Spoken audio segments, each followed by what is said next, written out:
Good evening.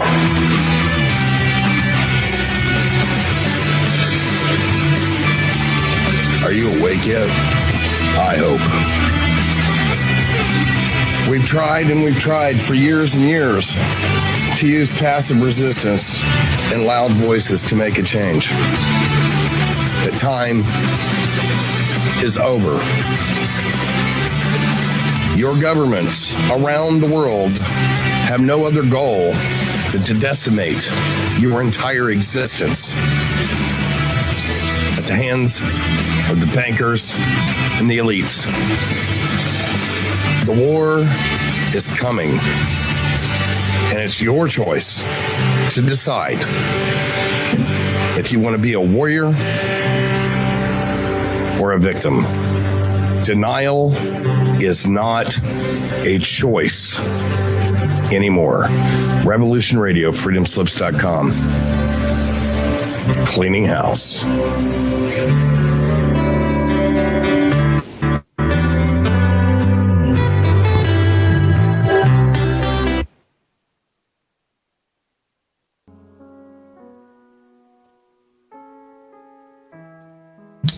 All right, folks, this is the Patriot Report with Jason Van Tatenhove. I think Hawk was going to do a different intro, but I wasn't hearing it. Oh. Well, I'm bringing it in. Hold on. Marcus Licinius Crassus, commander of Italy, by command of his most merciful excellency, your lives are to be spared. Slaves you were, and slaves you remain.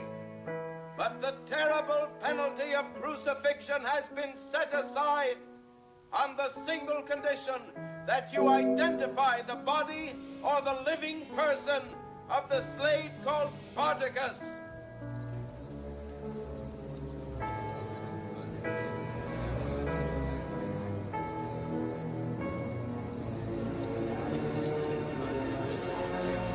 I'm Spartacus! I'm Spartacus!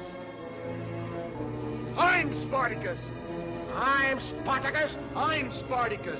I'm Spartacus! I'm Spartacus! I'm Spartacus!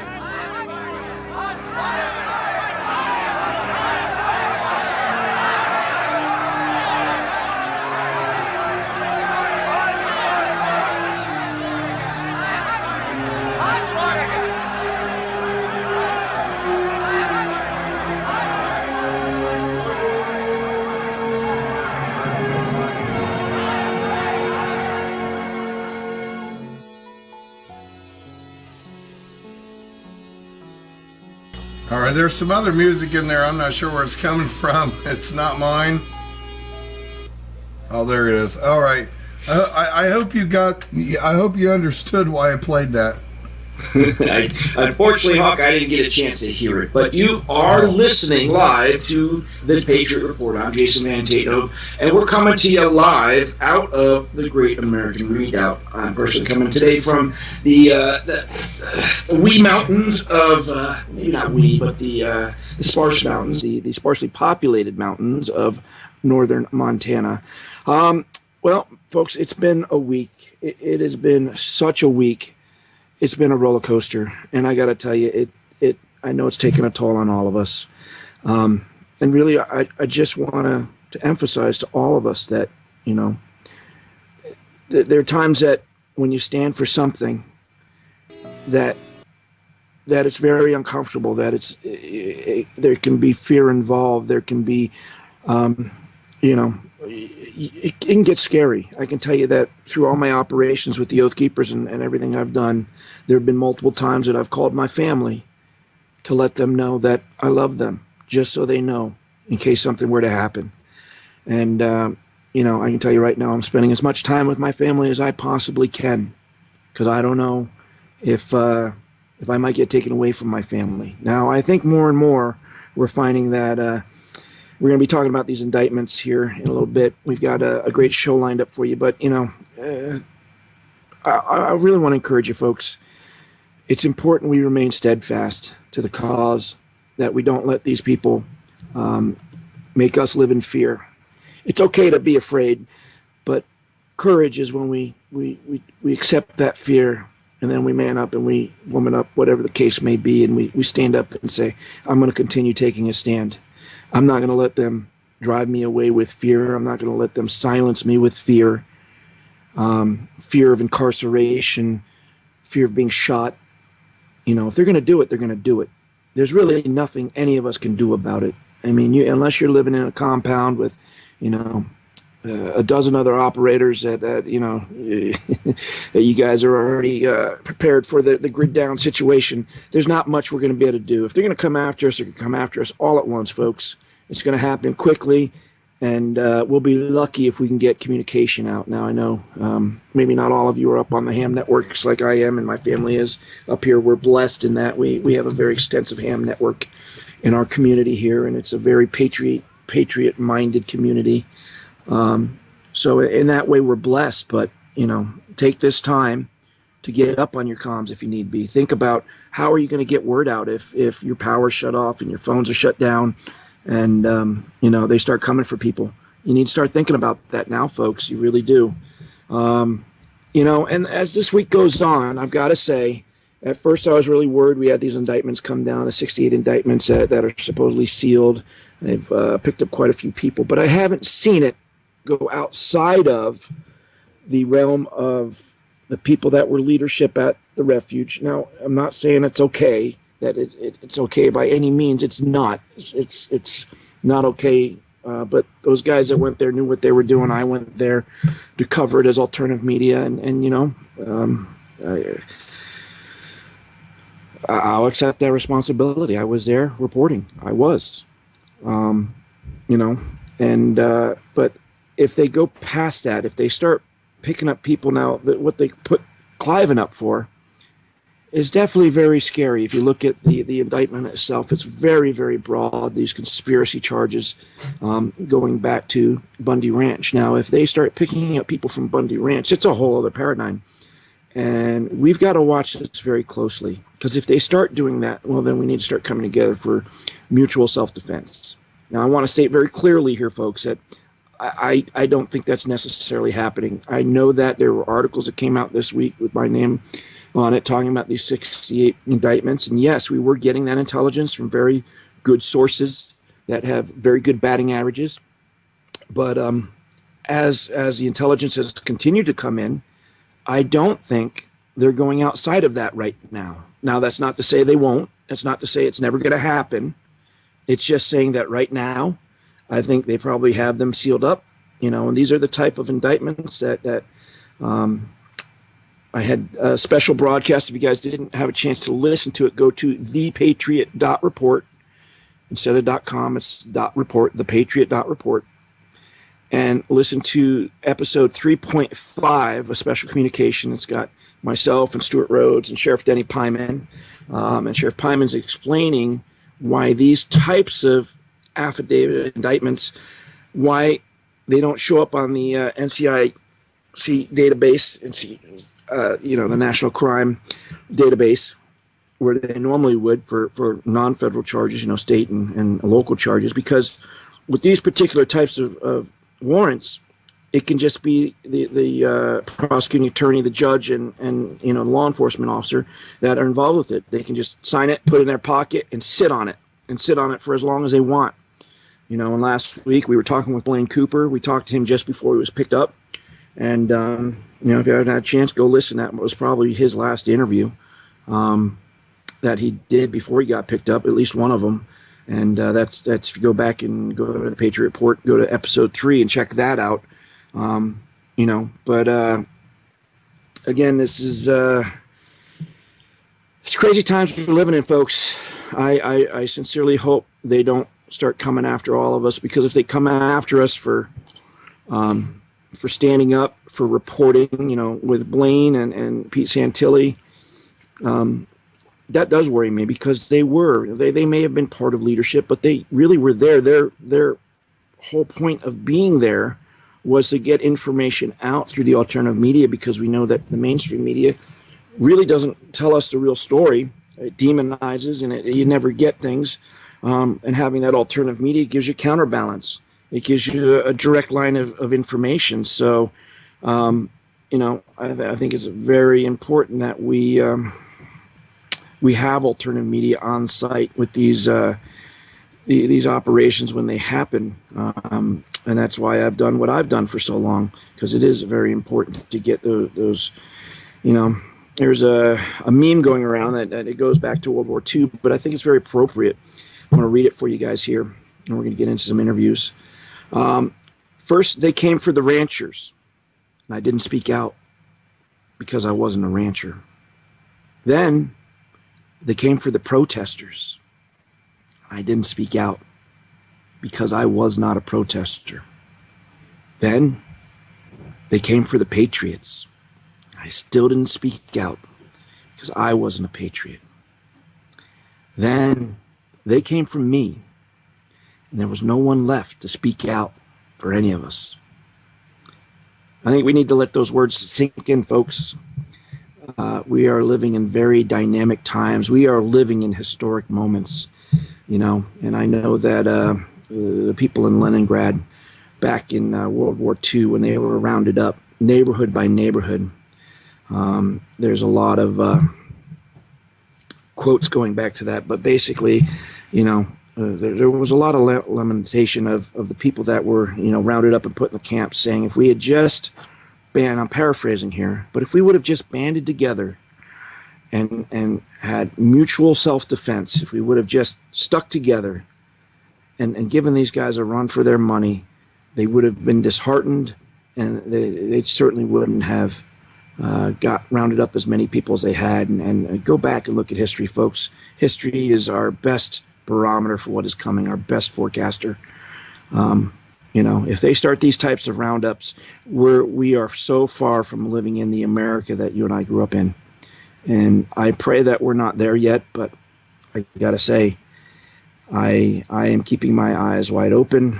I'm checking my six often, and I'm communicating out. I think the best things we can do right now is communicate and set up, self-defense, mutual assistance, and we need to come together in that way. So, all right. Well, I think we're going to go straight to. I've got Brandon Curtis, who's the president of the Idaho 3%. He's vice president of 3% National. I've got Joseph Rice, who's also going to be joining us all on the same time. Joseph Rice is the Josephine County Oath Keepers Leadership, and he's also one of the co-founders. Both him and Brandon and three other people founded the PPN, or Pacific Patriots Network, who were there as a buffer. These are guys that I've been on many operations with, from Sugar Pine Mine on, and these are our brothers. These are great guys. These are heroes that have stood shoulder to shoulder time and time again to go help and protect people that they don't even really know, but doing the right thing. So let's go ahead and try to get them on, and we'll go from there. I've got James Wesley Rawls as well. I've got a pre-recorded interview with him, and we got some more in hour 2. So stick with us. I'm going to try bringing these guys on right now. So here we go. Hold on just a second. I'm going to try with Joseph Rice first. I first met Joseph. Joseph's an old helicopter pilot. And I got to tell you that when it comes to how to run things right, this man has put together a county chapter of Oath Keepers that is going to be the flagship. It is a flagship, but it's what we're going to base and replicate out to the entire country, how to do things right. Hello? Joseph, this is Jason Van Tatenhove. You're live on the air. How you doing, my friend? Good, Jason. How you doing, sir? I'm hanging in there. I'm going to get Brandon on, and then we'll start the interview, okay? Give me just a moment here. Okay. All right. I'll bring Brandon Curtis. Again, Brandon is the Idaho 3% president. He's vice president of 3% National. He's also co-founder of Pacific Patriot Network.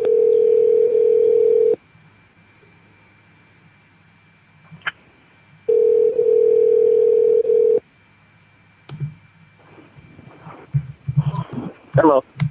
Brandon, this is Jason. How you doing, my friend?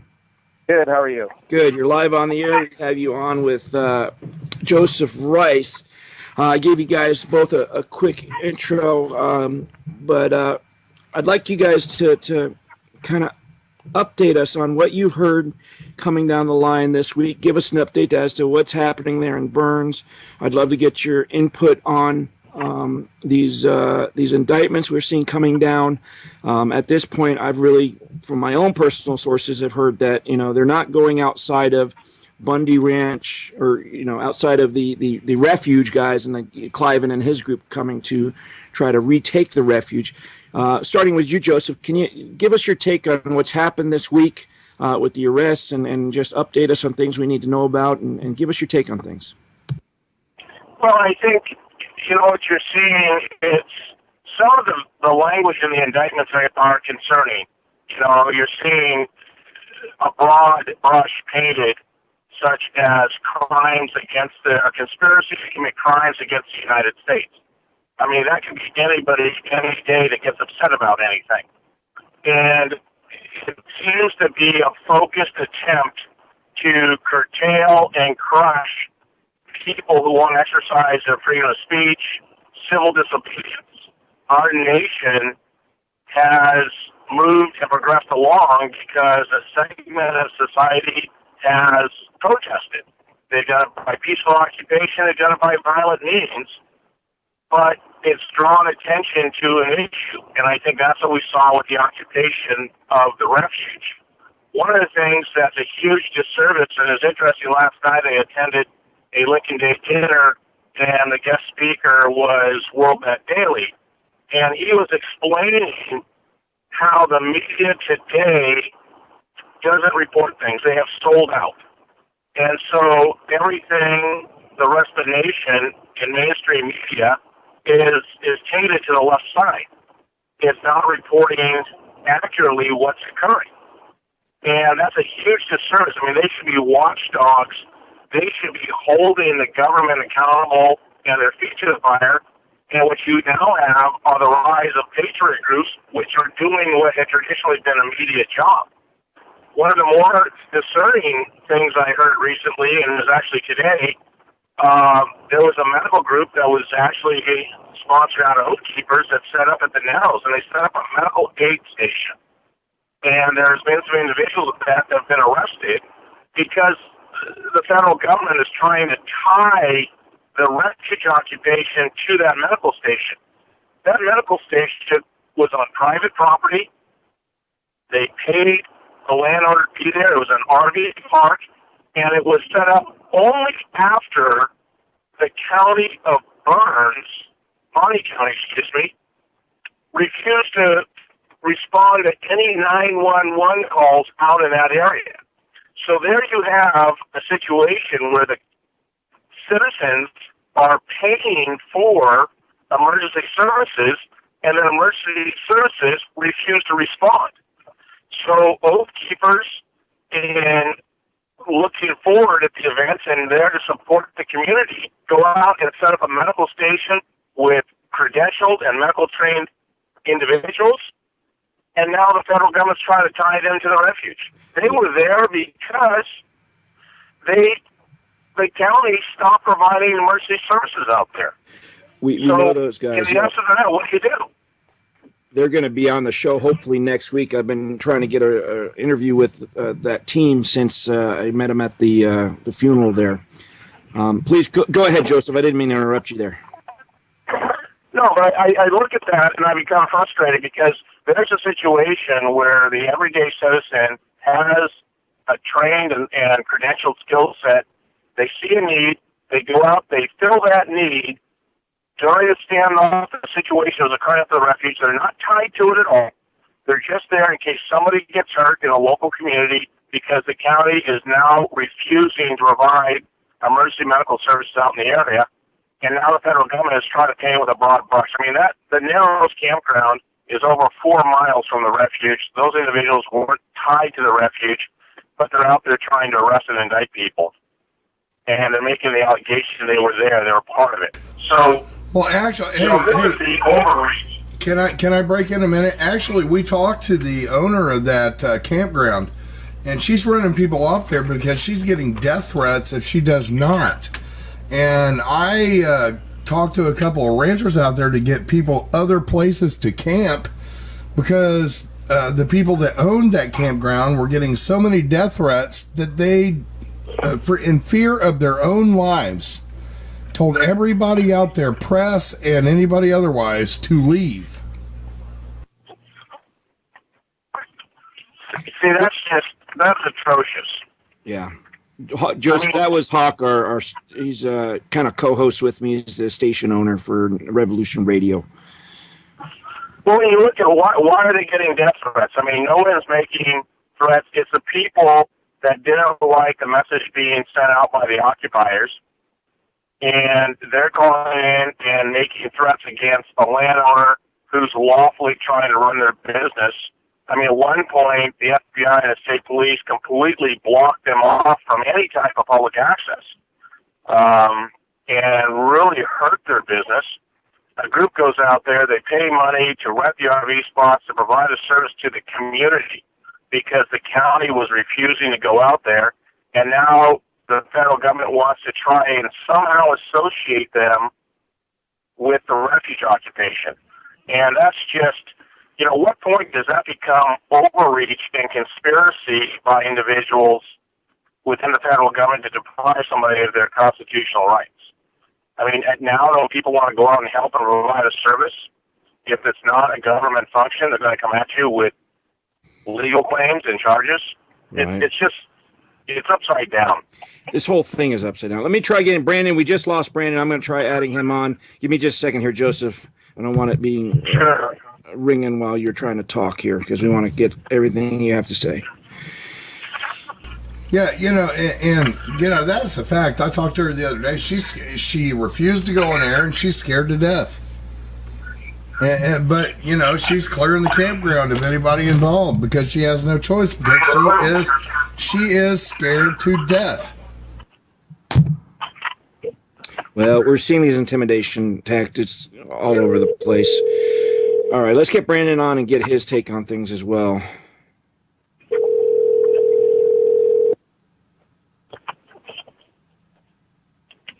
Hello. Brandon, sorry about that. We keep seeming to lose you.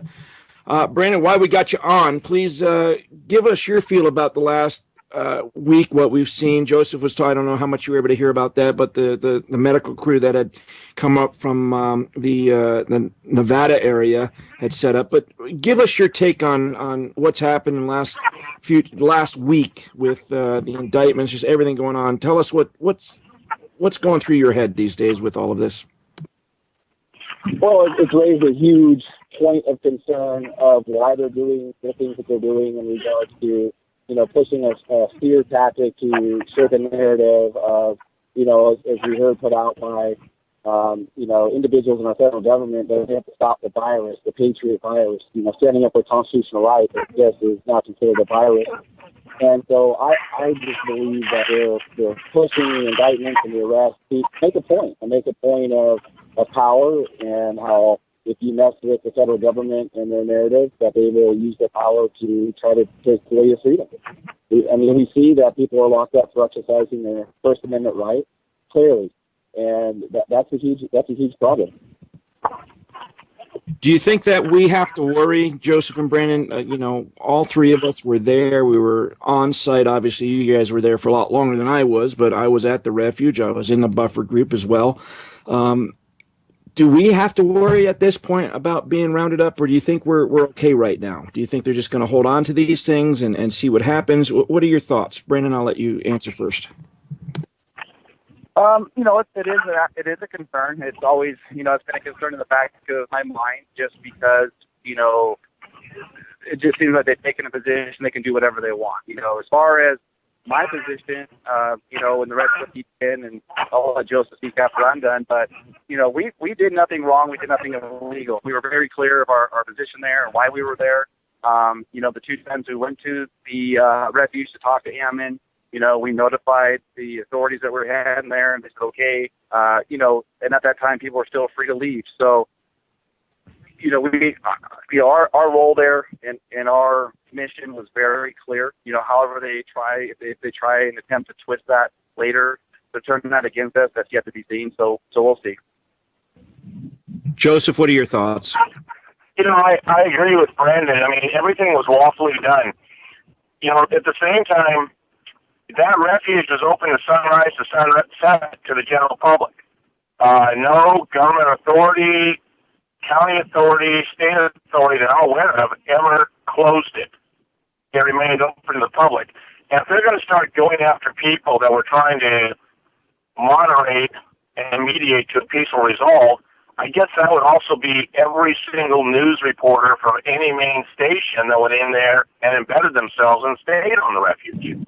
I mean, we saw when we went in and spoke to him one day to deliver articles of resolution to try and get the two sides to talk to resolve everything, there were multiple media representatives there doing interviews with a variety of those that were occupying. So at what point does the federal government make a decision, oh, this guy was part of it, or this guy is mainstream media? So, it's an open public refuge. It was never closed. I don't see where they would do that. And then, you've got to look at something else here. If you have FBI agents and you have prosecutors conspiring to indict people, to come in with a heavy hand and an intimidation tactic, there's a federal statute against that. When they conspire to violate civil rights, as Brandon referenced earlier, they've gone after people that were exercising their First Amendment right, their freedom of speech, and they're using this heavy-handed tactic to shut them up. And it's very disturbing that they would do that. So who becomes a watchdog? At what point are they held accountable? Who's watching the prosecutor? Who's holding the prosecutor accountable? I mean, we saw Congressman Walden get on the House floor and deliver a speech that was supposed to be 5 minutes, went to almost 25 minutes out of frustration in dealing with the BLM. You can only imagine the ranchers out there. So why are people in the bureaucracy of BLM, the bureaucracy of the U.S. Attorney's Office, the bureaucracy of the federal government, surprised when some type of action finally takes place to draw attention to it? I mean, if Rosa Parks had not sat on the front seat of the bus, if Martin Luther King had not participated in lunch counter sit-ins, civil rights would not have come about. Here in the West, it's a land use issue. And this land use, there are ranchers, miners, timber workers that are losing their ability to produce, to feed their families because of this oppressive restriction from using our land and our natural resources. So why is the federal government surprised when people throw their hands up and go, enough? And when they do say enough, all of a sudden we're going to start throwing these wild charges out there. I mean, can you imagine them leveling these same type of charges against someone protesting the Vietnam War? I mean, we watched violence in Ferguson, we watched violence in Baltimore. I mean, physical violence. This whole situation out in Harney County, the only physical violence we witnessed was when Oregon State Police executed Leroy Pinkham. Yep. And the other tactic we're seeing, too, with the FBI, that they're lying. They're lying to the people on the ground, they're lying to the community members, they're lying to the individuals at the refuge. They're telling them, you're free to leave. And then because they wanted them out of there, they're trying to get them to leave, and so they told people they have 3 passage to leave, and then they would leave and arrest them down the road. They absolutely lied, and that's a tactic that they're using. And then they're allowing the monitoring. They're using people, unbeknownst to the people, but using them for intel to build a case, which is conspiracy in itself among the federal government. They're allowing things to go on. That's their election of duty. When you think about how we arrived here because Judge Aiken in Eugene chose to violate the constitutional rights of Dwight Hammond and Steve Hammond and send them both back to prison after they had served the original court sentence in its entirety. That is definitely a violation of the 8th Amendment of cruel and unusual punishment. They were home for 1.5 to 2 years, and now you have to go back to prison? And then what about double jeopardy? it clearly says in the Constitution, they shall not be put twice into jeopardy for the same crime. And here they are, back to prison for the same crime after serving the original sentence handed down by Judge Hogan in its entirety. So where is anybody holding the federal government accountable for that? And at what point do they believe they can do this? Lincoln stated, the people, we the people, are the masters of Congress and the courts. I don't believe sending a 74-year-old rancher back to federal prison after he had served his time is an American value, nor is it constitutional, nor is it morally right. So with what we're seeing now, the federal government expects people to sit on the sideline going, oh, we're okay with that? And now when people stand up going, hold on, time out, this is wrong. We see this heavy-handed, creative prosecution and creative indictments coming down. Why are we supporting that? Why are we funding the Department of Justice? Why are we the people paying for this type of garbage? Well, to use tactics like the conspiracy charge.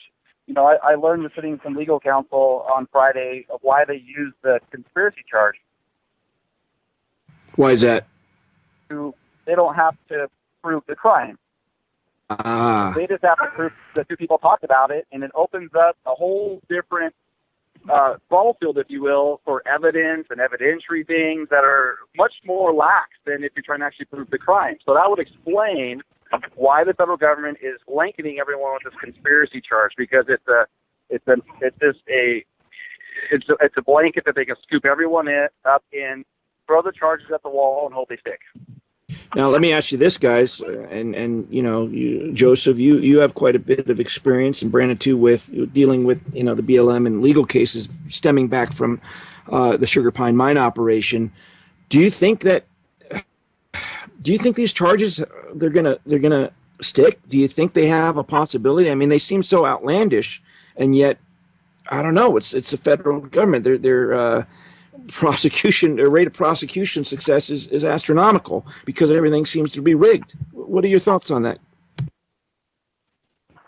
Well, it's interesting because with the Sugar Pine mine, we were invited onto a mining claim that was within the public domain. And those miners served the BLM with a notice of no trespass, and we operated as a security force protecting their personal property,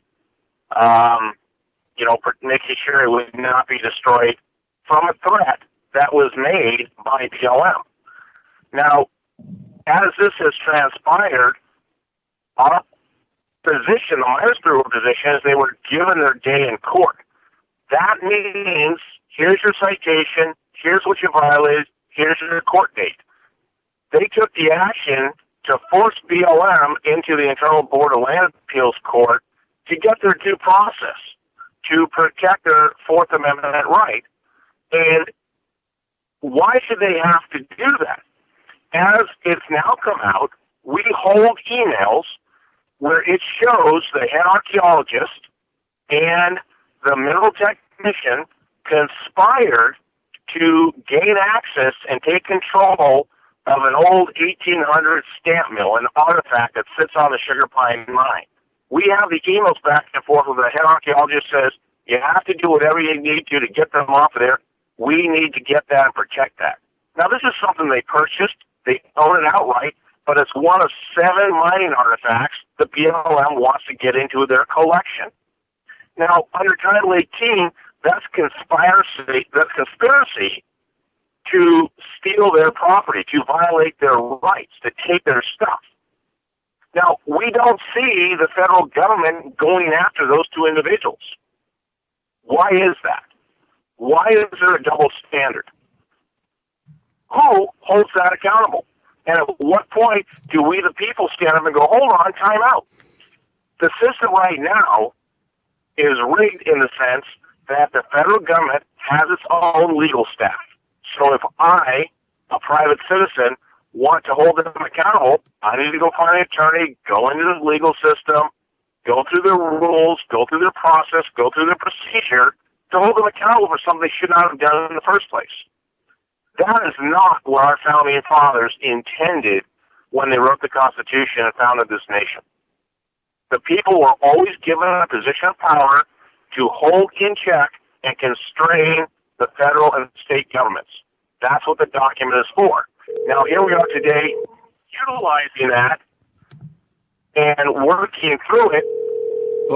And all this, so we're working through this, and we're utilizing the document as it was designed, and now the federal government is coming out and indicting people for exercising what our forefathers expected us to do. Where did they get the authority? Who wrote the statute of legislation? Is this an American value?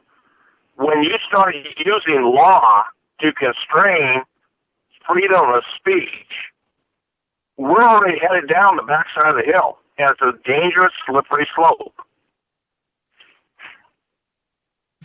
Well, actually, this is nitehawk. I got to respond. I have to interrupt right now for a very clear reason, because you just said something about freedom of speech. Last night we went to the Sheriff Mack meeting, and the local government there in Burns did everything they could when they saw our press pass to keep us out of there. Sorry, Jason, this just has to be said. They did everything they could. They threw her out the first time. I had to call Sheriff Mack, and he got his assistant to bring her in, and then they tried to throw her out again, in which Sheriff Mack had to go take her by the arm and put her in the front row and sat her down, and we did our live stream from there and our recording from there. So as you can see, that county is really, really freaking nervous that all of that corruption is going to be exposed. And they did not want us in there. They did not want us in there, because if anybody is paying any attention to what I've been doing and what we've been doing all together as a giant group of people, they don't want us doing what we are doing, and they will stop it at no cost. Because we're exposing the corruption. And so now I'll just shut up. I was trying to get in there, but, I heard somebody say something about freedom of speech, and, I had to tell you guys. Well, you're bringing up a good point. And that's what I spoke of earlier. The mainstream media was always a watchdog. They held the feet to the fire. If the Oregonian or any other national paper, state paper showed up, that would send a shiver of fear through elected officials if they were not doing things ethically and morally correct. But what we have today is it's the other way. They're applauded for trampling on constitutional rights of freedom of speech. Why? And that sends red flags. When you try and go and you're offering transparency into public process, into a forum where Sheriff Mack is going to talk about constitutional rights and the power and rights of the people, and they're trying to shut that down, that's fascism. Well, yeah, the only people they were allowing initially was mainstream press, and you know how that goes. Yeah, they spend every last second of that, and we were the only. Pete is gone. I don't like Pete's reporting style, but still he's pressed. But Pete's gone. My station and my money and our listeners' money are the only people keeping somebody on the ground in Burns, Oregon, and we have been there since the beginning. We have been the voice there. And it really, I was so pissed off. I was spitting nails last night when they were trying to keep us out simply because of our press pass. Freedom of the press. It's that exceeding of authority. And you identify something. There's somebody that is willfully trying to violate First Amendment speech. And no. It's not freedom of speech. It's freedom of the frickin' press. Freedom of the press. I understand, But when I say that's protected by the First Amendment, and in that First Amendment, it doesn't say media, it doesn't say press. It gives you your rights to speak how you choose to. Now, if you want to represent mainstream media versus alternative media, that's not their choice. You have freedom of speech, period. And they don't get to make the choice because it doesn't say it in the Constitution. Now, they may want that. They may try and tilt it that way, but their actions are improper and wrong. We continuously recognize media and their ability for freedom of speech.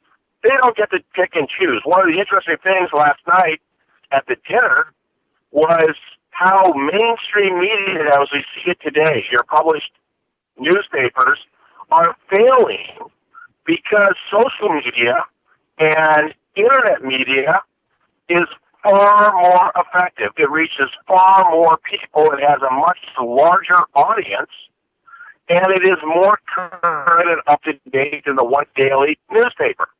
So times are changing, and the work that you're doing and others are doing, while it may not be what people consider mainstream, it's just as vital, because what they are finding is the work you do is truthful, it is accurate, it's a reporting of fact.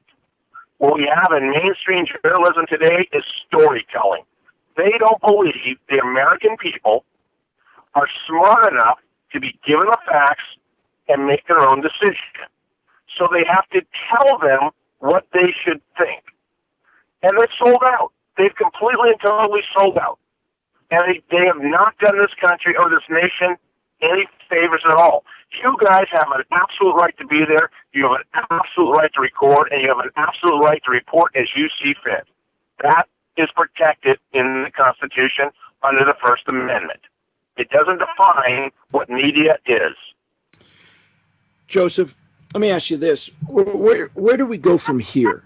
What it seems we've been pretty demoralized this week. There's been a lot of stuff happening, but there's still a lot of, at this point we've got to continue. I think very, very strongly we need to continue. I disagree, Jason. We haven't been demoralized. What has happened is we have people, patriots, that are now in the United States court system, and it is our responsibility to ensure those courts act appropriately and to hold those courts accountable. And it is by us packing courtrooms for every single hearing, if it is by protest in the front of the courthouse to draw accountability to what's going on inside, we have a responsibility to do that. Absolutely. We cannot just sit by the side. So what's important here is to draw out the U.S. attorneys that are going to paint things, as Brandon said earlier, with a broad brush. They're going to say conspiracy. No. You nail a crime. And when it's done, we call for the resignation. We call for the termination because they are not using taxpayer dollars efficiently. They're playing a game. If we want to go after true crime and true criminals, patriots are not that. People that are standing up for the Constitution and American values peacefully are not threats. I've heard people say, I love my country, I'll die for it, I don't trust my government. Well, here's what you have. You have exactly what the Founding Fathers were looking to prevent. And this is where we've stepped on the playing field of moral courage. It's where people have to decide, they might come after me. There are strength in numbers. If everyone goes and shows force, and they show up in numbers and say, we don't accept this, like Lincoln said, the people are the masters of Congress and the courts. The only way you send that message is by participating, by writing the judge, by writing the clerk of courts, by showing up. This is an opportunity to cast light onto what should be blind justice, fair justice. And if the U.S. prosecutor starts playing games, then we need to hammer the U.S. prosecutor's office and say, you are not working in the value of the American people. Just like with the Hammonds. Sending them back to prison is not a value of America. We don't put people twice back into jail. We don't do cruel and unusual things. I mean, the fact that they're willing to try and indict somebody that set up a medical tent because the county was refusing to provide emergency medical services, that's a failure of government. Government is to protect the people. And when they refuse to do their job and the everyday citizen steps in to fill that need, that void for the betterment of the community, and then later on is slapped with it, that prosecutor needs to be held accountable for that. At what point do they think that's appropriate? They weren't there. Why are they not going at the county for failure to provide emergency medical services? Why are they going at the providers, those that stepped up? And unless people are going to get pissed off about it and show up, write letters, then our lack of participation basically is sending to them status quo. It's okay. We agree with what you're doing. Joseph, what's the best way for people to get the dates of things and the numbers and the addresses? What's the best way to keep on top of that? Do they just need to follow the news, find the county that things are happening in, and just find that information? Does PPN have a listing on their website of different numbers and addresses? How's the best way for people listening right now that they can plug in and do that? PPN has not put that up yet. We'll take a look at that and have a discussion. But the most best and accurate way is to call the clerk of court in Monoma County and ask, say, are they on the docket? Are they on the docket call for this coming week? What is the next court appearance? I'll talk to the group, the founders, and see if that's some information we want to put out there as a community service. But that's the way to do it. The court has to tell you. And, remember, the court works for the people. So when you start getting pushback from the court, and you start getting pushback, it's like, hold on, wait a minute. It's we the people, it's our court, it's not your court. It is our court, and I'm asking permission about my court and when the next appearance is. And they need to be reminded of that. They work for the people. They are public servants. There's a reason for it. And if they're going to stop being public servants, then the people have a right to say, okay, enough. Vote the judges out of office. Write letters for impeachment. Do things to change it if they're not going to follow the values of America. And part of it is the reason they're getting away with it is because nobody does anything. They're apathetic. They sit by and watch it happen and say, oh, what can I do? But it's got to be strength in numbers. If you draw enough attention to it, they will be concerned. You start working within the bounds of the law and constrain what they're doing. Absolutely. Is there anything happening this week? Is there stuff people need to be showing up for this week that they can put on their schedule that you know about? This week, we're kind of regrouping now that the 4 have left the refuge. We're looking at, bringing accountability to Lavoy Finnecum's murder and the shooting. Recently, I was made aware of it, but I haven't watched the video closely enough to see this. But apparently, there are 4 OSP officers that are behind a pickup truck after Lavoy was shot that appear to be flipping him the bird. Yeah, I saw that. It made me want to puke. I tell you, if we have law enforcement that think it's okay to shoot an American dead in cold blood and then flip him the bird, I'll tell you what, they need to be removed. And my plan this week is to contact OSP and ask them about those 4 officers. If OSP could please enlighten me as to how that is an appropriate way to flip somebody off that was nonviolent. Why would OSP be flipping some guy the bird? May I weigh in? And if that's their training and that's their crime, then they need to go down the road. Because I don't want those people stopping my wife or my daughter on the highway. Absolutely. If they believe they can do that. Go ahead, Hawk. Go ahead and jump in with a question. We do 2 shows here at Revolution Radio that come out of the Middle East. And one of them is Dennis Fecho. He is like man without a country.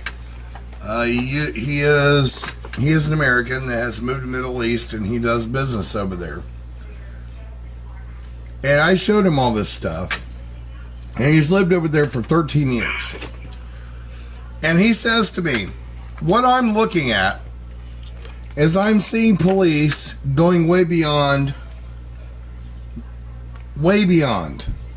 And then he just kind of stopped there, and he goes, if anybody in any of these countries in the Middle East has seen our police do this, the citizens of the country would have not only killed or murdered the policemen, they would have murdered their families in the middle of the night. Not that I'm calling for that before you get started, trolls. But, that's the difference between this country and other countries. Even with our own U.S. military, if they had performed a stop like that in Afghanistan or, Iraq, it would have been a whole nother story. Joseph, what are your thoughts on that? I think we've lost, I know Brandon's been traveling, and it seems like I've lost him about 5 or 6 times, so I'll try calling him back. But, Joseph, what are your thoughts? If that stop had happened with the U.S. military or in a different country, do you think it would have been different? Would those guys have been put on to some sort of investigation? Well, I think the point. Let me finish up. I think the point I'm trying to make, and in many of these other countries, if this had happened, there would have been a different kind of repercussion from the citizens of that country. Was what I was trying to say. So go ahead. Yeah, I got that.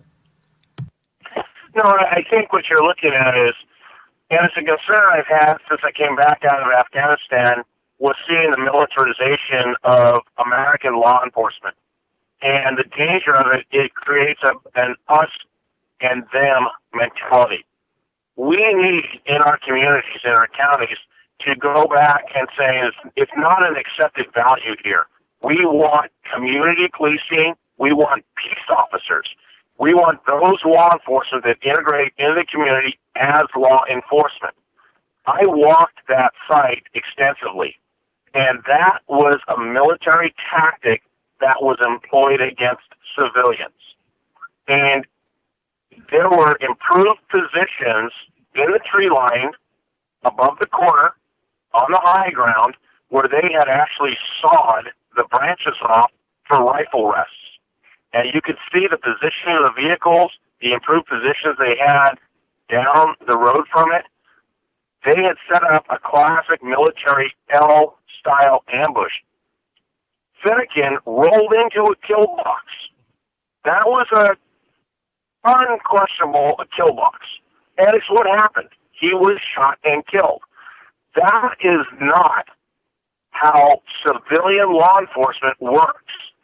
You don't set up an ambush site. You don't set up a kill box and roadblocks. Nationally, they don't use roadblocks. They use spike strips. They use a whole variety of things because roadblocks lead to injury and death. And that's exactly what we saw with Lavoie. They shot and killed him. So why do we as Americans tolerate, or even as Oregonians, thinks it's okay for OSP to set up that style of roadblock without spike strips and set up their SWAT team in an L-style military ambush, shoot and kill somebody? I don't think that's right. That's not a value. Why do we want that military mindset in our police force? Now, if you want to go into Afghanistan or Iraq, that, I can understand it. But even then, when an individual gets out with their hands up, those guys probably would have employed, shotgun non-lethals, a variety of other things. Yeah, but to go at it with that amount of force, I just found was atrocious. Exactly, dude. I've said this over and over again. They have had more. They had more and more. They had ample opportunity to actually take any of these guys down at Safeway while they were buying Spam. Never. The whole point of this was, and I will say this again and again and again, if they had arrested any of these guys at Safeways buying some spam or whatever the hell they were, it would have not been as much of an impactful headline as what we saw. And what we saw was a message: don't fuck with us. We are the federal government. Excuse my language, folks, but that is exactly what we saw. Don't mess with us. We will kill you. That's what I saw. And I don't know if anybody saw that, because they had more in mind. And when you say that, I mean, that's a tyrannical action. That's everything our forefathers warned against. I mean, when the people fear the government, like you see in Hardy County, those people are fearful. That's tyranny. But when the government fears the actions of the people, that's liberty. And that's the way it should be. Oh, well, people should be free. Joe, they're scared to death of us right now. And when the brown people and the black people and the Mexican people all realize with us that we're all staring down the barrel of the same goddamn gun, it will make them start pooping their pants, and that's exactly what they're afraid of. And that's why they keep creating the racial divide that is going on in this country. So we're all within the corral, the feeder corral of the cattle. When they realize that, when all the cattle realize that the guy up there at the end of the corral has a gun and is going to put you down, when all these people realize that we're all at the end of the barrel of the same gun, that scares the hell out of them. Go ahead. No, I mean, you're right. It's that type of fear. Fear controls people. I mean, you see someone on this radio call in the interview right now. People seem to be fearful. It shouldn't be that way. People should be able to get up and speak their mind freely without any fear or reprisal by the federal government. And they should do it any place. And that's appropriate, and that's right. There's a big push on the issue with land rights. And in the West, I mean, you call it the equal footing doctrine, where Massachusetts has 0.02% of federally managed land. Oregon has almost 54% federally managed land. That is not equal footing. That has cost Oregon, on average, the Western states, about $1.2 trillion a year in lost revenue to the states, the economy, and the job market. So when you have people that want to exercise local control over their land, as we've seen take place in Apache County, Arizona, with Doyle Shamley driving that, why is the federal government so resistant on it? And that's the problem. That's this equal footing. The Western states have been held at a disadvantage. The current administration is trying to turn us into a national park. Be damned, the people that earn their living and livelihood to feed and care for their families off of these natural resources. And that's wrong, and that's inappropriate. They are developing this fire economy where they control the counties and the communities, because 50% of them are in discussions and in talks with, they work for the federal government during the fire season. So, well, I mean, it's an impossible. Well, let me ask you a question, Mr. Rice. This is Mr. Rice I'm talking to, right? Yes. All right. So, I think the only people, I think there might be some fear on the citizen side, but I think the people that are really scared to the point of pooping their pants is the other side, because that's what I see right now. I see a reaction of fear from the federal government and the bureaucrats and all this. I see a reaction of fear, because every time you see the government, the police react to anything, they react with literal, overwhelming support, overwhelming overwhelming, overreactional kind of stuff. I remember, I got pulled over. It's been a long time ago. I got pulled over for some kind of weird thing, and it was like one cop pulled me over, and then there were before it was over, there was 12 cops pulled me over, and I drove away with no ticket. But it was like, give me a break. Why and it was embarrassing within my own community because everybody was talking about it on Facebook. Mike Nitehawk got pulled over, and there was 97 freaking cops surrounding him, making it look like I just robbed a goddamn bank when actually I got pulled over about a seatbelt. They perpetuate their own fear. And it's what we saw in Burns and Harney County. You had multiple police officers pulling over one vehicle, and they were getting out with full body armor and kit. The interesting thing is law enforcement takes this very hostile and abrasive posture for Americans exercising their constitutional rights. And why is that? No one has ever fired a shot or been threatened or hurt, to my knowledge, from a Patriot, but law enforcement has spilt a lot of blood shooting and killing unarmed. We saw it at Ruby Ridge, we saw it at Waco, and now we see it with Lavoy Finicum. So what premise and why would they not expect Americans to arm themselves when they have watched them be executed with their hands in the air? Are they that stupid? Well, they don't think people have an inalienable right to defend and protect themselves?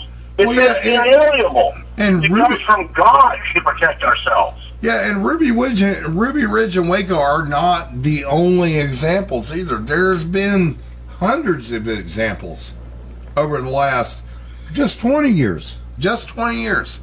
Hundreds. Joseph, this is Jason. I know we're coming up to the top of the hour. I want to thank you so much for joining us here. Again, I just want to reiterate what people need to be looking at next. Where do we need to be focusing our attention? We've got the court dates coming up. I think, looking at these land use issues, I know that I know I'm concerned personally about Lavoy Finicum's ranch. There's some questions as to what's going to be happening there. You've got Adrian's ranch down in New Mexico. Adrian Sewell, who was the rancher that Lavoy had brought up. I know that Oath Keepers National is going to be looking at where we can work with some of these constitutional sheriffs. I know there's at least 3 counties in Utah where these sheriffs have stood up and said they're going to help protect these ranchers, unplugging from the BLM and Forest Service, ways that they're doing things now. But what do we need to be, in your opinion, in the next few weeks, what do we need to be focusing our attention on as far as education and activism, and where do we need to be looking? Well, first, I think people need to understand when they're on social media, Facebook, whatever it is, that's not an intelligence source. That is gossip. That is trolling. That's a variety of things. And so people that get spun up and worked up off of that, they're doing a disservice to themselves and others. You need to work on real-time, accurate, verifiable information, and stop spinning the crap. You're hurting people, and you're dividing people. It's not worth it. As we go forward, I think there's 3 areas. I think, A, we have to maintain pressure for transparency on Lavoy Finicum's murder, and that doesn't get covered up. We have to stay on top of the Hammond situation, that the Hammond and Judge Aiken illegally put them back into jail, violating their constitutional rights, and all those individuals that have been arrested for their civil disobedience and standing up and speaking their mind, we need to make sure we really keep transparency on that. And we watch what the courts are and support them.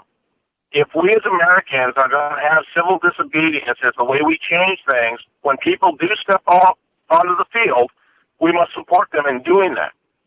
And everybody needs to be making phone calls and writing letters to the court, to your representatives, state and federal, and screaming about this. Give an interview. Give an opinion. Tell them how you feel this is wrong and it's injustice. And until people start speaking with a louder, unified voice, it's the way to defeat them. Challenge mainstream media. But it's important to get out there and write those letters. Just don't sit there. I mean, if you listen to this radio interview and you walk away going, yeah, that's wrong, it pisses me off, and you do nothing, you haven't helped. Sending an email, making a phone call, writing a letter is doing something. When they start getting flooded by ideally tens of thousands of letters and phone calls, that's going to sway them. One of the federal prosecutors, Frank Capagni, told me, do these online petitions. They take notice of that. They notice those online petitions. I would have one for every single individual, the Hammonds, and everybody. They notice them.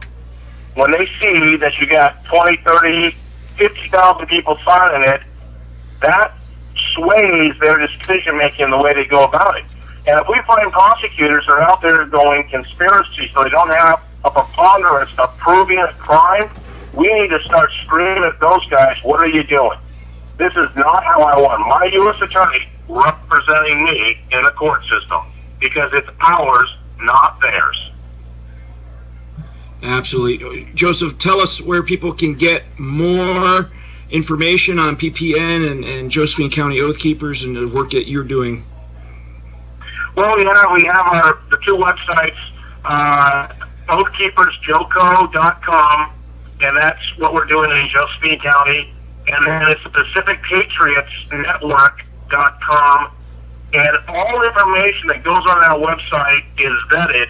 And what I mean by that is we can actually produce written documentation of what we have put out. We don't put anything out unless it's thoroughly vetted and documented.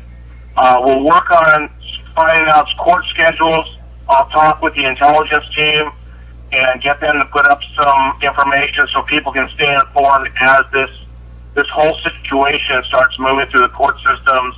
Ideally, we keep transparency on LaVoy Finken's murder and hopefully get the Hammonds back home to Hardin County. Well, we'll certainly help you get the word out. If you guys put it together, let me know, and I'll push it out through our channels to get it in front of people and challenge them to take part and start picking up a phone and start writing a letter. All right, that sounds good, sir. I appreciate it, Jason. All right, Joseph, again, it's always a pleasure to talk with you. I'm just honored to know you. Thank you for everything you're doing for this country. Everyone knows everything that happens behind the scenes, but folks, I can tell you that I see a good chunk of it, and this man we're talking to today and Brandon, they make so much happen behind the scenes that you never even know about, and they can't be thanked enough. So thank you for what you're doing, Joseph. I appreciate it. Thanks, Jason. You guys have a blessed day. You too. All right, brother. All right. So that was Joseph Rice with PPN and the Josephine County Oath Keepers. I'm going to quick pay the bills here, folks. If you love what you're getting here at Revolution Radio, really, this is all listener-supported. This is the largest listener-supported radio network in the world. And we need to do our part to support that. So please vote with your wallet and give what you can. Go to freedomslips.com, click on that donate button. I also have a couple sponsors I want to mention. When I was going out to Oregon, I make it very clear that I want to go to these operations these days. I don't take a gun. I take a camera and I take a microphone, and I've got, good people around me. But one of those good people that stood up when I was going to Oregon the first time met me on the side of an Idaho highway at 1:30 in the morning, his family in the car, but just so he could make sure that I was protected. Brian Moore of Katie Armor came out and gave me some armor and a plate carrier that I could wear to be safe, and make sure truth was getting out there. And that's just, again, one of these great patriots that's doing things behind the scenes and you never know it. So folks, if you want to be a part of this patriot community, you need some good armor, and trust me, these days, everyone needs a good set of armor. It's a lot cheaper than you think. You can get into packages at $168. It'll give you an even better discount if you mention Jason somewhere in there. You're talking about Katie Armor, right? Katie Armor. Yeah. We need to hear the actual website link. katiearmor.com, www.cati, come and take it, acronym, come and take it, cati.com. Then also, Numana Foods also is the only food company that has supported Patriots out in the field. They sent food packages to Bundy Ranch, out to the refuge. They've really stepped up and made sure that. Now wait a minute! I send $1,000 worth of food to Bundy Ranch. Well, yeah, you do. We're not talking about you. I already talked about food. Well, you folks, said just because the Hawk only. jumps in on every show, takes it over, doesn't mean you shouldn't give to Revolution Radio. You said only. Okay, the only food only company. You're a radio station, not a food company. Do you see the difference? No. Okay. Anyway, go to oathpreppers.com, and you get the lowest prices out there. Again, mention Jason, you'll get a little extra on top of things, but it's all GMO free. Yeah, great stuff. So check it out. And again, give to Revolution Radio as much as you can. Well, I mean, we give to everybody else. I mean, and Hawk really does. I got to say. Hawk really does, out of anyone, he sends people there. He's always messaging me on Skype about how we got to get this person there. You know what? He's right, though. He's right. And he does. He puts his money where his mouth is, and he's sent out Sherry time and time again. He's gotten these live streams going. I think maybe he needs to take a break sometimes because he's going so crazy on things on the live stream. You're only one man. You got to have some downtime. You're go crazy. Yeah, I know. I try to take downtime, and every time I do, it's like something else happens. Got to just unplug. All right, brother. Maybe we can help you with that. Maybe I can help take over for a day or something while you take some downtime. There you go. Anyway, please, folks, help support all of this. We're going to go next to, this is a recording that I did earlier this week. This is James Wesley Rawls, who is the founder of Survival Blog. He's also, a lot of us have read the Patriots novels. It's a series of novels around an event called The Crunch, but it's kind of a factional series where you get to learn all kinds of interesting and useful tidbits of information while reading a story. Definitely check it out, but he's just a pillar of the American Redoubt community. As a matter of fact, he came up with the whole idea of the American Redoubt. So we're talking with him. We're going to go ahead and play that. I'm going to have to drop off here. Hawk is going to take over with David, and they're going to be talking with some other guests here. Brand is one of them. So we're going to go ahead and cue this up and play it. I'm sorry, I got some stuff I got to take care of with the family. And I'll be back next week, though, for the entire 2 hours on the Patriot Report. I'm Jason Van Tatenhove, and let's go ahead and cue up that interview, and we'll go from there, guys. All right, it's running right now. We have back on the line with us James Wesley Rawls, who is a New York Times best-selling author. We've had him on the show many, many times, the founder of the survivalblog.com, and thanks for coming back on with us, Jim. Thanks for having me on.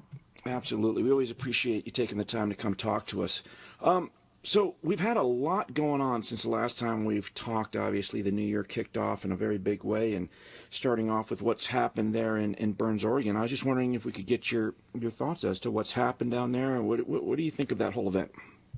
Well, I have very mixed feelings about what transpired there. Obviously, the FBI was out of line, but I do think that Ammon Bundy and his group probably picked the wrong place and the wrong tactics to do what they did. If they wanted to just make a point about federal land, they should have either rolled in with RVs and camping trailers or set up tentage for their encampment. But by taking over federal buildings, they committed a felony from the very get-go in the eyes of the federal government. So it put them at a huge disadvantage, and it made them out to look like the bad guys. So instead of gaining any sympathy, they were really starting out at a disadvantage. And it also inevitably led to the arrests, and very sadly, it led to the death of Lavoy Finicum. I just think that if anyone is going to attempt to make a statement in a similar way, they need to be really careful about how, when, and where to pick their fights. Absolutely, I've got to agree with you. We didn't originally agree with the what happened initially, but they certainly didn't. Lavoie certainly didn't deserve to be killed the way he was. We look at policing policy coming from many different sources, and the type of roadblock that was used it isn't used these days much, just because it is such a dangerous maneuver.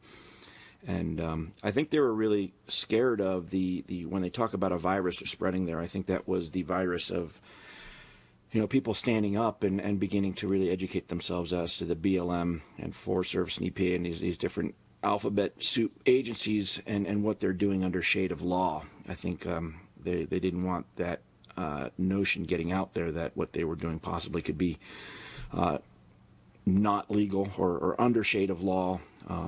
And there's certainly a lot of abuses that I hear about on a regular basis from good people out there, whether they be miners or loggers or if they wanted a backpacking tour that reached out to me while I was at the funeral in Utah. But it's endemic. But we know what's happening, and the question is, where do we go from here?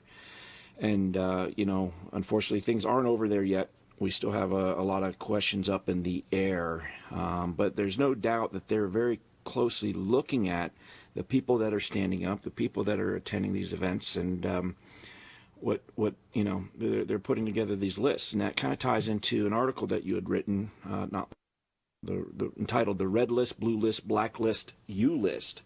Tell us a little bit about this article and how it might relate into some of these activists that are going around. It basically tried to sort out all the conjecture that's been going on for 40 years, and it provided a lot of historical background on lists that the FBI definitely was maintaining and were actually used during World War II. And what I tried to do was just try to separate fact from fiction and try to put it all in the context of the modern digital age. And part of the digital age means that anything that you do in any public forum, you must assume is going to be recorded, and that recording is going to be there forever. Anything that you post on the internet, even if you later, quote, delete it, unquote, is going to be there forever. So people have to be very careful about the way they conduct themselves in any public arena, especially in the internet. And they have to be forward thinking in regard to activities that are currently legal that may be deemed illegal at a later date. So what is currently considered perfectly acceptable free speech might be considered illegal hate speech in the future. And Lord knows they may even try to pass some ex post facto law that would regulate that speech.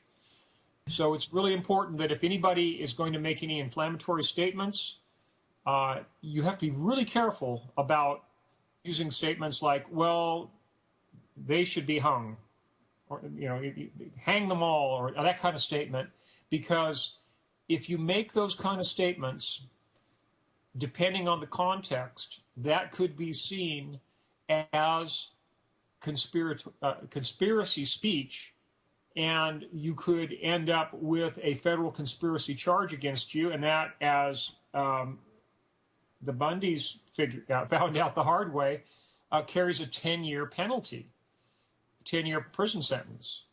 So all I can say is I expect that people should be circumspect about what they say, where they say it, how they say it. But as I pointed out in the article, I urged people to continue to be political, continue to be outspoken, just be very careful about what you're saying and how you're saying it. And you're going to have to take some precautions. And you'll also have to assume that anything you transmit, even in a ostensibly encrypted form to someone else, don't consider any electronic communications to be secure, even if they're encrypted with 256-bit encryption. That can be broken. It has been broken. People have gone to prison over things that were broken out of 256-bit encryption. So there's nothing in the world that beats a good old-fashioned handwritten letter that is hand-delivered. That's the most secure form of communication. And, of course, any such letters, the vast majority of them should be burned immediately after they're read. That's just good old-fashioned common sense that dates back to the Dark Ages. Sure, and I think we're really getting complacent because you do have these different apps out there. I know that there's Signal, there's Wicker, there's all these other apps that are claiming to be pretty safe and encrypted and whatnot. But I think you're right. Everything can absolutely be broken in time. And I think it's a false sense of security that we're lulling ourselves into. And I think it should be mentioned as well that even with a piece of paper, you need to be sure to get rid of that, burn it or whatnot afterwards. Make sure that it doesn't get back. But tell us a little bit about, in this you talk about the blacklist. And that kind of falls into, if I were going to put myself on a list, it certainly would seem that I would fit into that blacklist. Tell us a little bit about what you mentioned there with the blacklist. Well, I think that we, especially in the digital age, we are at great risk of being blacklisted by the powers that be. And whether it's a formal blacklisting or an informal blacklisting, whether it's just a tip-off to a hacker group to say, hey, pick on this guy, or whatever, it's probably going to happen. I honestly believe it's happened to me because my own blog site has been hacked on at least 7 different occasions with what are called denial of service. It's what they call a DDoS. A distributed denial of service, commonly known as a ping flood, where they just bring more and more and more servers online and ping your server to death. Each one of those servers is going to be pinging your server 100 times a second, and it simply overwhelms the ability of your server to respond, and it takes your server down. It takes it offline. That's a very common form of attack, and if you look around Patriot circles, you'll see a very large number of patriotic websites that have come under DDoS ping flood attacks, and I don't think there's any coincidence there. No, I can speak from my own. That's just one example of blacklisting. Also, a lot more subtle forms of blacklisting, and it's probably beyond the scope of this conversation because we could probably talk for a couple of hours about some of the more subtle forms. But suffice it to say that blacklisting does exist, and anyone who's politically outspoken can expect to be blacklisted. And some of those blacklisting attacks will be discrediting attacks.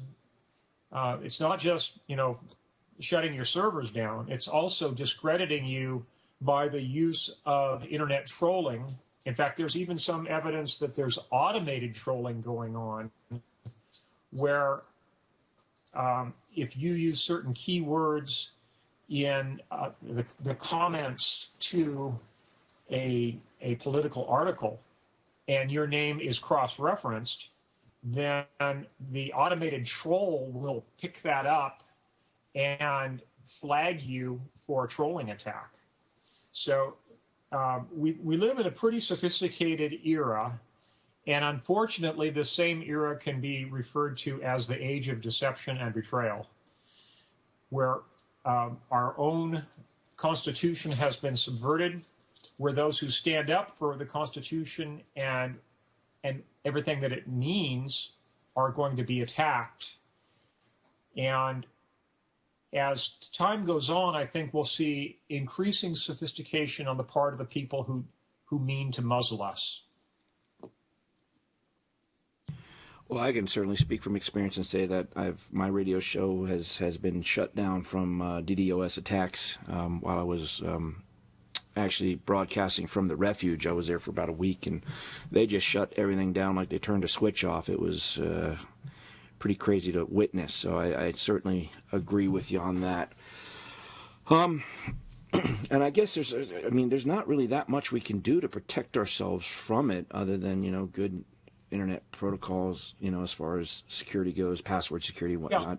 Yeah. I do recommend that people do a couple of things. If you have a website that has a significant amount of political content, I recommend that you do the same as I do, and on your main page, you list the dotted quad address for your server and ask people to take note of that. If they bookmark that dotted quad address rather than your domain name, because one of the attacks that might eventually come is our own government attempting to hijack domain names or redirect them or shut down or otherwise cause chaos. But if people bookmark the dotted quad address, those groups of numbers separated by periods for the actual server, then if the domain name lookup process is disrupted, people can still get to your server directly, even if your own domain name has been hijacked and there's now a FBI warning notice sitting where your website used to be.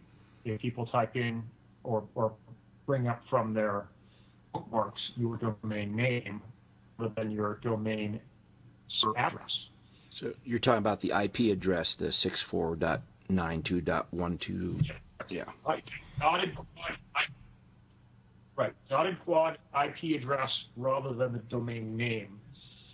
And unfortunately, here in the United States, the domain names are all controlled by ICANN, and ICANN is indirectly answerable to the United States government. And if Lois Lerner is not the only political hack in Washington, D.C. who has an agenda and who's going to use the force of government against people. So it's not just IRS audits. It's not just being denied a tax exemption. A lot more nefarious attacks could be applied to people who are politically outspoken. And depending on the outcome of the next presidential election, if we end up with the Wicked Witch of the East, I think that we very well could see a lot more of that. So people need to be prepared for such times. They need to take countermeasures now. I would recommend that anyone who's really politically outspoken take a look at hosting their website offshore, and preferably in a country that is neutral or that is at least not sympathetic to the United States government. I at one time had my server in Sweden, but I ended up removing that because I found out that same domain hosting service was also the favorite playground of some Russian hackers. So it got a very bad reputation, that hosting service, so we had to leave that. But look at countries like Finland or Estonia or Serbia, countries like that are relatively pro-Western, and pro-Christian, but that are not necessarily in the rooting section of the U.S. government. Because if you get a domain in Australia or Britain or any of the former British Commonwealth countries, they're probably going to be far too sympathetic to the U.S. government for any request to take you offline. Right, absolutely.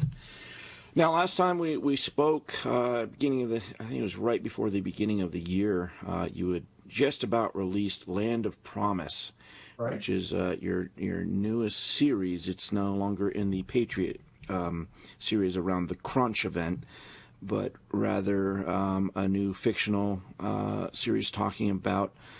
Well, yeah, I got to tell you, it seems like it could be very reminiscent of the future we may be looking at here very soon. We've got these refugees coming in to Idaho, all throughout the Redoubt. We've got it now in Montana as well. Tell us about this new book series and how is it doing so far? Well, it's done quite well. It certainly seems to be waking up the right people. I didn't expect it to be a New York Times bestseller because it is kind of a niche that's even smaller than the survivalist niche. But essentially, it's about the establishment of a libertarian nation of refuge for persecuted Christians. And such a nation, I believe, is very desperately needed now. In fact, several such nations are needed. And the whole concept was you would have both a physical refuge for people and a virtual refuge for basically a country that would be able to issue passports to Christians who are trapped in Islamic countries who aren't able to leave without a passport. And in a lot of these countries, they just plain refuse to issue a passport to a Christian because they want to keep them under their control. So Land of Promise has been out since late last year, and I believe that this book series will wake up the right people to make something like that happen. I'm really hopeful that it will be God's will and that everything will just fall into place and that some nation somewhere where there's a Christian majority is going to see fit to not just sell a piece of land under their own sovereignty, but actually grant sovereignty to a piece of land, just like they do when they release a piece of land for a diplomatic embassy or consulate. It's basically the same process. But here would be a larger chunk of land that would become a separate sovereign nation that would be recognized internationally. Well, folks, I definitely recommend you go out and check out the series. You can get it at Amazon, and where else can they get it? Is that the best place for them to Yeah, Amazon is probably the best place to get it. It is being sold in some bookstores and at gun shows, but Amazon's the quickest and easiest place to get it. It's available both as an ebook for less than $4 and also as a trade paperback. It's about 330 pages. All right. Well, thank you so much for joining us again. We always appreciate you taking time out of your busy schedule to come talk with us, and I'm sure we'll be talking with you again soon. Is there anything you want to finish up with that we haven't been able to touch on yet? No, I just like for people to continue to very closely watch the situation in Oregon and look for opportunities to speak out publicly. That whole underlying situation, both with the Hammond family and with the situation for ranchers, miners, loggers throughout the Western United States on BLM or Forest Service lands, has not gone away. And there really is a need for a redress of grievances, but that will only happen if people remain vocal about this. They should be demanding a formal inquiry about the death of Lavoy Finicum. The fact that the FBI only released one very distant video with no audio track was telling. They obviously had a whole bunch of vehicles parked there, and they obviously, by regulation, at least the Oregon State Police vehicles, would have all had their dash cams running. Where's that video? Why don't we have an audio track that we can correlate with the video? I think they haven't released that because it would be very damning to the FBI. They started shooting at that vehicle as soon as it came into sight. And I think that Lavoy Finicum, who was driving, actually did a fairly noble thing. Instead of crashing into the roadblock and instead of attempting to hit anyone, he simply put his vehicle into a snowbank. And I believe that they were shooting at him soon after in fact, perhaps even before he stepped out of that vehicle, and he only lowered his hands after he had been shot in the abdomen in reaction to being shot. It was just plain murder. And there really needs to be a formal inquiry. There should be a congressional investigation. There should be a release of the autopsy. And there's above and beyond all else, there should be a full release of all available video and audio of that event, because someone needs to be answerable for what happened. And I'm afraid if that video and audio are not released, we're going to end up with another Lon Horiuchi situation, where the people who commit murder are not only going to get away with it, they're going to get a medal, an award. So please pray about that, folks. We sure will. Again, thanks for joining us, and we will talk with you soon. Thank you so much, Jason. Folks, be sure to check out James's work at survivalblog.com. All right. Thank you very much. I appreciate it, my friend. Thank you, Jason. All right. God bless. Bye. God bless you and yours. Bye. All right. And I'll look forward to being on with you again sometime. All right. We'll get you probably in a month or two. Sounds great. All right. Bye. Yes, I am. All right, man. We are on the live stream. We had some craziness going on there. Brandon, I'm just going to go ahead and stick around for a little bit, and I'm going to let you guys continue on, but we needed to get this back up and on because it's important stuff. So, Brand, and for our listeners, go ahead and introduce yourself and explain what you know. I've known you, I think we first met back at Bundy Ranch, and you were also at Sugar Pine, were you not? No, I was not at the Sugar Pine. You were not, okay. Tell us and our listeners about yourself, how you got involved in this type of activism, why you are doing these things. Tell us a little bit about yourself. Well, yeah, my name is Brand Thornton, and I got involved with this sort of thing. Actually, I've been researching this since my early 20s, and I could see certain things happening, patterns, and it became obvious to me that we were going down a rabbit hole. And then I started following Clive Bundy's situation back in the early 90s. And, of course, it reached a pinnacle there at the Bundy Ranch. And I had been following that, and that was just a couple years ago. But I had been following that since the early 90s. And I knew that the federal government was stealing this man's land. And, of course, I was very aware of the Hayes Ranch situation and followed that. And, it became very clear to me that we had to do something. We had to draw a line somewhere, somehow, some way. And I felt like that was the best place to draw a line. And so I showed up with another gentleman right from the get-go the day after they beat up Davy Bundy and threw him in jail. And it was at the Bundy Ranch through the duration of the whole thing and saw it completely through. And, of course, things haven't gotten better since then. And so I've been paying real close attention to, current events. And then when Ammon sent out the call to get together, I went up there to Idaho on the protest, and I ended up there at the Malheur Refuge. Of course, we named it the Harney Resource Center. And, I take this fight personally. I realize that our country's in big trouble. I have some real serious connections and have had for some time that I get some really good intel about. And that's one of the things I want to share with you also tonight, because I just talked to them 3 days ago. They just told me basically what was going to happen, and here Justice Scalia gets killed. And I'm with Alex Jones. I'm convinced he was murdered. And I just found out that they didn't even do an autopsy. They rushed him into being bombed, and the judge refused an autopsy, which is a slam dunk.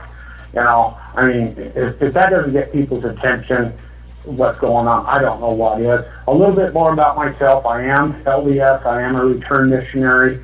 And that being LDS in our scriptures, we are told that anything more or less in the Constitution of the United States comes of evil, and that we are commanded to resist and fight all evil, even unto our very lives. So that's kind of just a brief overview. If there's anything else you'd like to ask for me, go ahead. No, that's pretty good. Go ahead and let's talk about what's happened. You were at the refuge. Go ahead and tell us kind of what role you were playing at the refuge, and just kind of how you left the refuge. Give us that whole backstory. Well, it's actually really clean. The water's been muddied by your media, and but the fact of the matter is that's public land. Article 1, Section 8, Clause 17 is very clear. That is public land, and we felt like we would make a really good statement to get people's attention. It was not what you would call a takeover. It never was a takeover. What it was is we went in there as good stewards, and we proved that with the way we worked and cleaned the place up, and we invited all people to come down and check out what we were doing, including the media, including protesters, and just to show that we were on the level, that we were transparent, we had nothing to hide. So, we went in over there and followed a well-laid plan, and it was just coming to fruition so fast. We had literally hundreds of ranchers that were coming in and getting educated, primarily by Ammon and Ryan, what their constitutional rights were, and the rights that they have lost to this overreaching government, and that it wasn't just them, the ones that were in immediate danger, but we had ranchers coming in from neighboring counties that were just told that they were going to have this monument. It was just signed by Obama, and it's going to displace 350 to 400 ranchers. Just imagine that. 350 to 400 families destroyed. That's over and above the 200 that they had already destroyed. Just for the Maui Refuge alone, it was something like in excess of 100 ranchers' lives and families were displaced. And, can you imagine doing that in an economic crunch like we have now? These people, this has been their livelihood for all these years. What's going to happen to them? Here you've got a prideful history and tradition of ranching, and next thing you know, those people, just like our military veterans, are going to be put out on the street, and they're bringing in Syrian refugees, and they're giving them millions and possibly billions of dollars to help set them up, and we're destroying the very core fabric of this country. Well, that's what we were looking at. We understood. We could see what was going on, and we wanted to make a bold statement. And yet, at the same time, we wanted to be totally lawful, totally constitutional. Now, when we went down in there was not one single no trespassing sign, not one. The doors were open. The lights were on. The heat was on. Okay? And immediately, what we started doing is working with the media, telling them, hey, yeah, we're here, but we're just good stewards. And if you want to come down and check it out and see that we're just good stewards of the people's property, come on down. And of course, we had tons of media that came out there. Now, getting into the what happened eventually was absolutely amazing, because we were being very, very successful in spreading the word of the Constitution of the United States. When these ranchers would come in, sometimes we'd have a half a dozen of them in there at one time. You could just see the light bulbs coming off in their heads. And you could see the disgust on their faces when they realized how badly they had been treated. You were going to say something? Go ahead. Yeah, I was just going to reiterate there that the week that I was there, it really, it was amazing how many ranchers that were coming in, bringing in food, and just going to learn, just going in to talk. So yeah, definitely was very refreshing to see. Well, it was amazing to me. I was like, whoa, this is actually happening. This is actually working.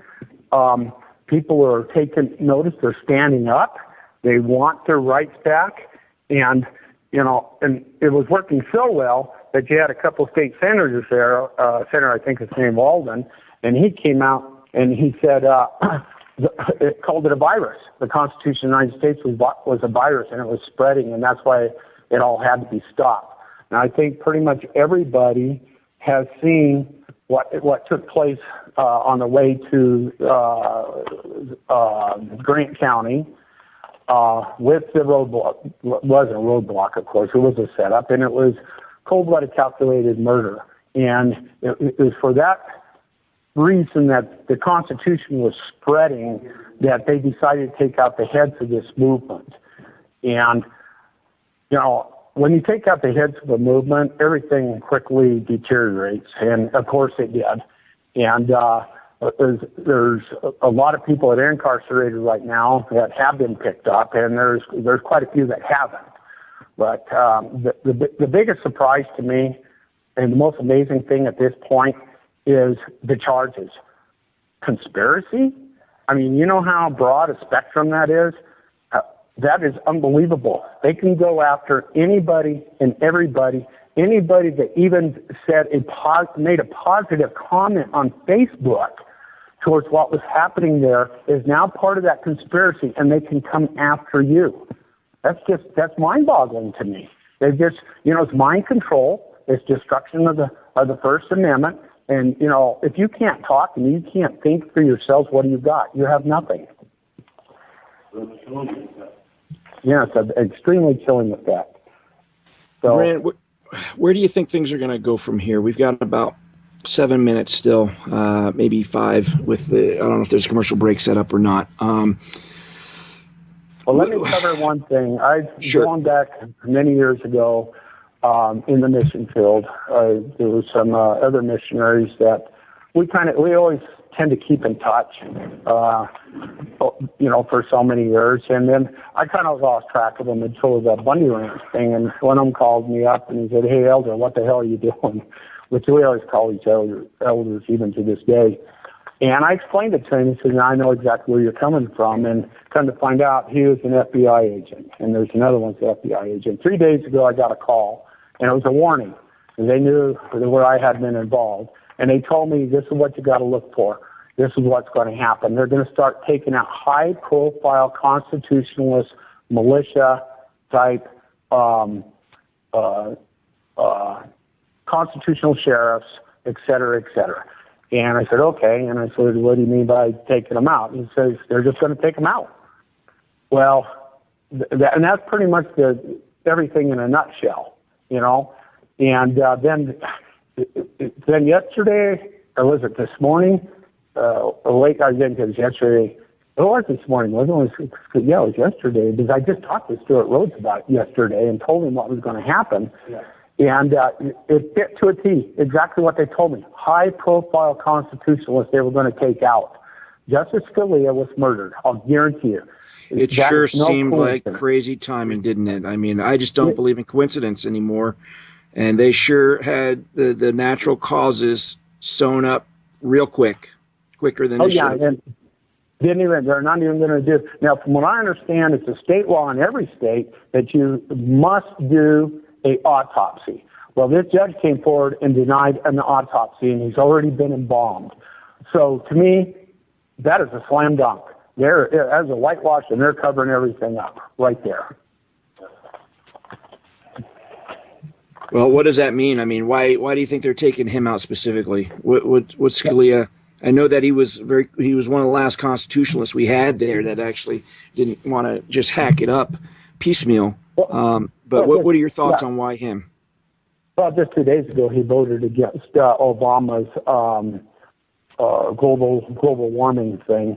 And plus, he's the perfect person to take out to send a message to everybody else. Hey, we can get to a Supreme Court justice. You don't think we can't get to you? This has an incredible chilling effect. On the long range goals, of course, they're gonna appoint a socialist communist judge to his position. That's the long range goals. So, and I think you're going to continue to see this over and over and over again. And it's going to be one of those things, they died of natural causes. Who knows how he died? Always plausible deniability. They always fall back on plausible deniability because that works really good with the American people. They've been done down so much. They go, well, maybe, sort of, kind of, whatever. We're going to ignore it. So that's my take on it. All right. Well, I talked with Joseph Rice earlier in the show, and Brandon Curtis as well.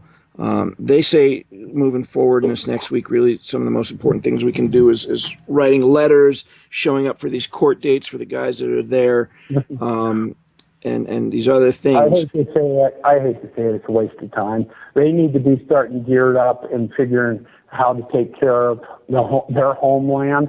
That's what we are doing right now in the state we are in. We are going to be meeting with some real high-profile people. We got some really wonderful things that are going on. Tell us a little bit about it if you can. I don't want you to do anything that would compromise operational security, but can you tell us a little bit about that? Yeah. We're working with the U.S. Marshal right now, and he told us we can get 2,000 people together to sign on that we will all be deputized. Also, and we're working on that, and we're making some good progress there. And we also have the governor of the state who is getting ready to sign a bill that this organization has put together that will have a reserve military that will be outside of the National Guard. And he said there were some professional people that are putting together, proofreading it, and it's going to be presented hopefully next week to the governor, and he will sign it. We have to have 50 signatures on that. At the time it's signed, we will be able to recruit and also get funding. So this is really big stuff. Wow, that's pretty awesome. And that's what everybody's got to start doing. You know, we're going to have to. I believe God is going to be the one to take care of everybody that's incarcerated right now. But I think if you keep spinning your wheels, you're just going to expose yourself more and more who you are, and they're just going to start putting their targets on you. And I'm not saying don't try and do the best you can, but your major efforts have got to be in protecting the Constitution wherever you are and developing some sort of plan, some sort of defensive plan. As this is coming down so very, very fast. Obama just signed the martial law last Friday. I mean, just go look at it. That is martial law. It gives him control over everything. And now we're virtually at war, at least our allies are, right now in Turkey and Syria. And if you read that martial law, he would have done it anyhow, but that's all he really needed. You know? Brant, are you guys, with what you're doing there in the county, are you guys going to be documenting that so that people can look at how you're doing it and try to reproduce it? If so, we're coming up to the end of the show. I want you to, if you've got a place, a Facebook page or a website, let us know how people can get more information on what you're doing and keep up with what's happening with you. Yeah, we should have some good things done by next week, and then the second tier of that whole thing is working with the U.S. Marshal. And we'll let you know, and we'll document everything, and we'll make it available to you. Okay? Yeah, get it out to us, and we'll get it out to everyone, and definitely get things taken care of. Thanks for coming on, folks. Sorry about all the confusion with the technical difficulties there. We appreciate you sticking with us. This is Jason Mantitno, and we're signing off for this week. I'll be back next week, same bat time, same bat channel, 4 to 6 Mountain, Sunday evening. Brand, thanks for what you're doing. We appreciate you taking stands, and God bless you, brother. Thank you. You too. Bye-bye. All right, folks. All right. Yeah, thank you, guys. I'm going to get out of here myself. My temper has taken the best of me at this point, so I'm just going to get off here. Sometimes it's the best thing you can do, brother. It happens to all of us, and we'll figure out a better way to do it next week. So, all right, how we help you out? We got to figure out ways to get you some help. All right, guys. Thanks for joining us. We'll be back again next week. Peace out. Bye. All right, we're done, and I'm not even gonna buffer out. You can get this on the rebroadcast. I'll talk to y'all later. My temper makes it impossible for me to even talk levelly. So, that's just kind of the end of this. Talk to you later. Good night.